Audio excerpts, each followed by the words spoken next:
Woman, a female human, the only gender able to conceive and bring life into this world, and the gender that has been consistently discriminated against for centuries, no matter which country, ethnic, or religious group they have lived within. This has never been a battle from dark to light for women, as many still continue to fight for gender equality today, even in these modern times. Why is it that after centuries of discrimination, women are still being told that it is a biological truth that they are weaker, almost secondary to a man, and need to limit themselves? Humans didn't always live in a world where women were cast to the side, but were instead given the same amount of food and work as men. In Çatalhöyük, Turkey, archaeologists have found evidence of the first civilizations that lived there, which show people didn't categorize jobs by gender, but rather how all people lived equally and without a ringleader. Everyone helping one another equally and raising everyone's children, no matter whether they were related by blood ties or not. This early civilization also put their faith in a female deity, the first deity. So in other words, God was originally thought to be a woman, because the ability to give birth was holy to the first societies. Again, in ancient Sumer, women were able to own businesses, have an education, and get divorced without being persecuted against.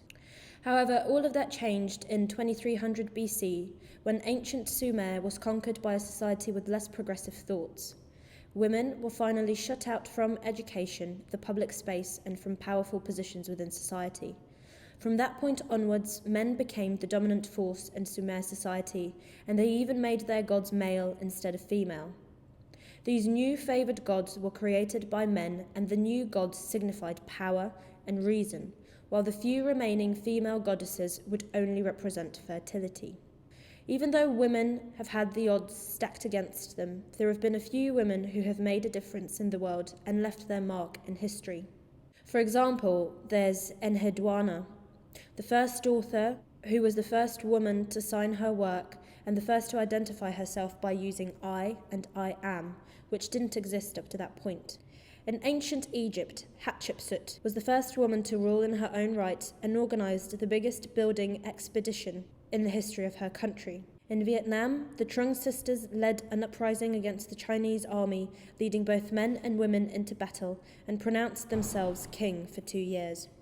In China, Empress Wu, the only woman to rule China in her own right, from being the 5th concubine to the previous emperor, to marrying his son, the new emperor. However, all these women have something in common.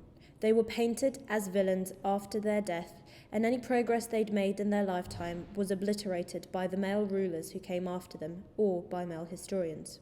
Throughout history, male rulers have passed cruel laws to keep women subdued, such as the Enmetena and Orkagina Cones, also known as some of the first laws created, where it states that if a woman speaks out of turn, she was to be hit with a brick in the teeth.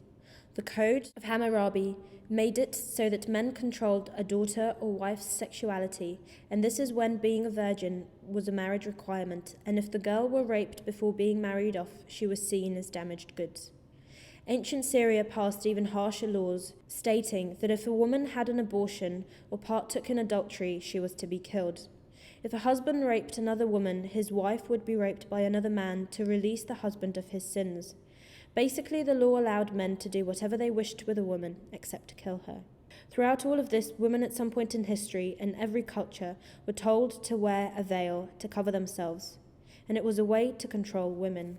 In ancient Greece, women were practically invisible, and for the exception of Athena and Aphrodite, female figures were out of sight. Even in their stories, they thrust the blame for all evil on women. Just look at the tale of Pandora's box. After years of studying it, historians say that Pandora's box is in fact a representation of the vagina, and her opening preludes to sexual intercourse, and after she's opened the box, all evil escape, aka giving birth and having sex. Even Aristotle claimed that women were a different species and were incomplete men because they didn't have semen. In 11th century China, the Qingming scroll demonstrates everyday life. Out of the 1,814 people drawn, only 20 of them were women, as they were supposed to be enclosed in the house and have their feet bound to show their chastity and weakened beauty. Obviously, many women today don't face the brutality of these laws. However, there are still parts of the world that still follow these ideals. And just because it's not happening in front of you doesn't mean that some woman on the other side of the world isn't being sexually assaulted and being put in jail because she became pregnant from her attack. Women are still being objectified instead of being looked at as equals. Women put up with a lot of pressure from society, even today. From the moment we are born, we are told we have to be a certain weight and height to be considered beautiful. Look at a certain way, talk a certain way, act a certain way. But women are hardly ever acknowledged for their intellect, their thoughts and opinions. We measure a woman by her looks, no matter where she is from, rather than from asking a woman's opinion and ideas, and find that beautiful instead. Women are told to wear heels to make their butt look perky, to wear push-up bras to show their cleavage and be revealing to grab a man's attention, but not their respect. It's about time that society stopped looking at women as sexual objects instead of as human beings, with thoughts and emotions. Take the nipple, for example. It's scientifically proven that the nipple is formed before the gender of the child is inside the womb, and yet it is still seen as sexual on a woman but not a man. When a man has his shirt off to run, no one blinks an eye, but if a woman showed her nipple in public, she'd be labelled as a whore or a slut. It's about time women were not looked at for their curves and live in fear of being sexually assaulted in the office or walking home alone at night. Men need to help women fight this battle for gender equality, because women alone will not be heard or given the time of day.